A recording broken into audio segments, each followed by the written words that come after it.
Part 1. The harsh truth. There is a truth most people don't want to face.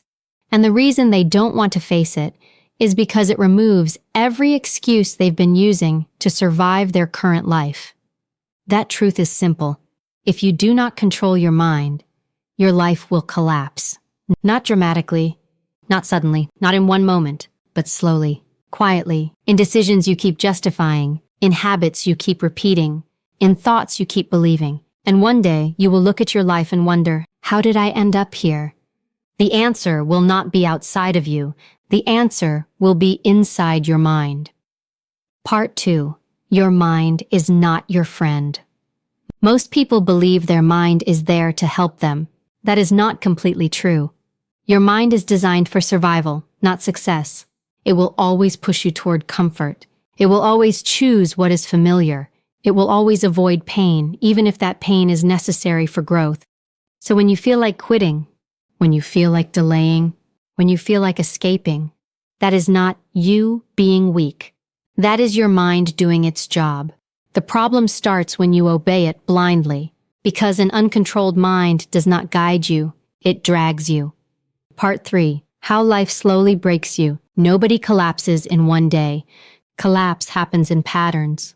I'll start tomorrow. I'm not ready yet. I don't feel like it today. It's not the right time.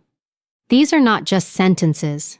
They are decisions, and repeated decisions become identity. Identity becomes behavior. Behavior becomes life, and life becomes reality.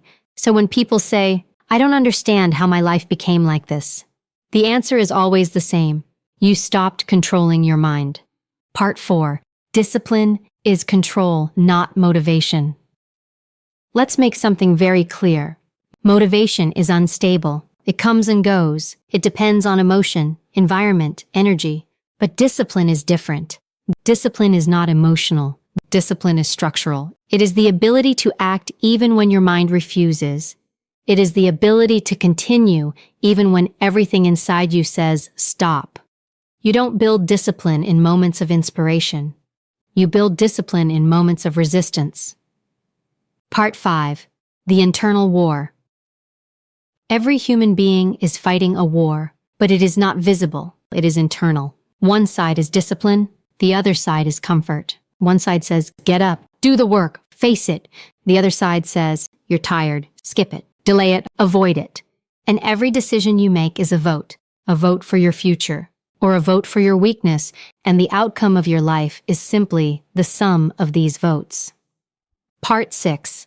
Fear is not the enemy. Fear is misunderstood. People think fear means stop, but fear actually means something else. It means you are stepping into unfamiliar territory. It means you are leaving comfort behind. It means growth is possible, but an uncontrolled mind misinterprets fear as danger. So it stops, it retreats, it avoids, and every time you obey fear unnecessarily, you shrink your life. Not physically, mentally. Part 7. The cost of a weak mind. A weak mind does not fail loudly. It fails quietly. You stop trying. You stop pushing. You stop believing in effort.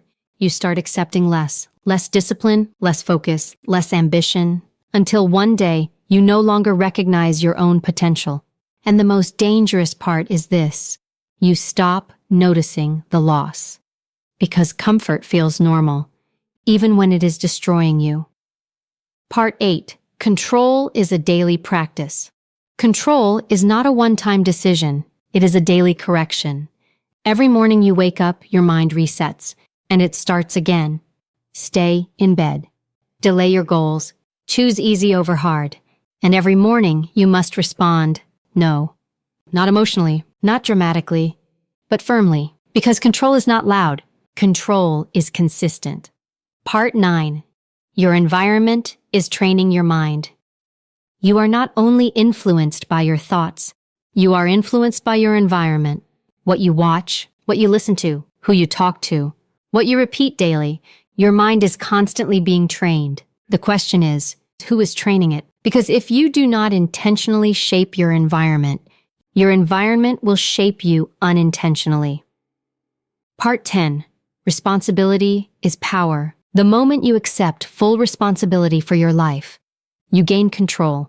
As long as you blame circumstances, people, timing, luck, you remain powerless. But the moment you say, "This is my responsibility," you regain authority over your mind, and that is where change begins. Part 11. You are not your thoughts. A critical misunderstanding exists. People think they are their thoughts. They are not. You are the observer of your thoughts, not the victim of them. A thought appears, but you choose whether to act on it. This is where control begins. Between thought and action, there is a space, and in that space lies your power. Part 12. Comfort is the real enemy. Comfort feels safe, but comfort slowly reduces your capacity. It lowers your standards. It weakens your discipline. It delays your progress. And the danger is, you don't notice it happening because comfort never announces destruction. It feels like rest, but over time, it becomes stagnation. Part 13. The moment of change. Change does not happen when life becomes easy. Change happens when you decide, "I will not let my mind control me anymore." That decision is silent, but it is powerful, because from that moment, you stop reacting and start leading. Part 14. Building mental strength. Mental strength is built in repetition, not inspiration. Every time you do what you said you would do, push through discomfort, ignore excuses, continue when it's hard, you strengthen control. And every time you don't, you weaken it. There is no neutral state. Part 15. The final reality. One day, everything in your life will reflect your mindset, not your wishes, not your intentions, your actual discipline. And on that day, you will either see a life built through control or a life shaped by avoidance. There is no in-between. Final message: control your mind. So understand this clearly. Your mind will not naturally lead you to success. It must be trained, directed, controlled, and disciplined. Because if you do not control your mind, it will slowly control your decisions. And those decisions will control your life. And that is how life collapses.